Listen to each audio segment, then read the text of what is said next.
పాకిస్తాన్ పై వరుస బాంబులతో దాడులు చేస్తోంది భారత్.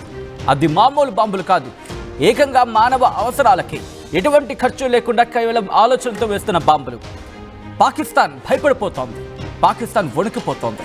ఎందుకంటే భారత్ ఏ సందర్భంలో ఎటువంటి ఆలోచనతో ఎటువంటి చాణక్య నీతితో ముందుకు వెళ్తుందో తెలియటం లేదు పాకిస్తాన్కి. ఈ నేపథ్యంలోనే పాకిస్తాన్ పై మరొక వాటర్ బాంబ్ ని పేల్చింది భారత్. దానికి సంబంధించిన war and big breaking news చూస్తున్నారు. ఇప్పటికే సింధు జలాల ఒప్పందం నిలిపివేతతో ఉక్కిరి బిక్కిరి అవుతున్న పాకిస్తాన్ ఇప్పుడు సింధు బియాస్ సట్లెజ్ జలాలను విడుదల చేయడంతో, అవును, పాక్ విడుదల చేసే అంశంలో భారత్ కీలక నిర్ణయం తీసుకోవడంతో అల్లాడిపోతోంది.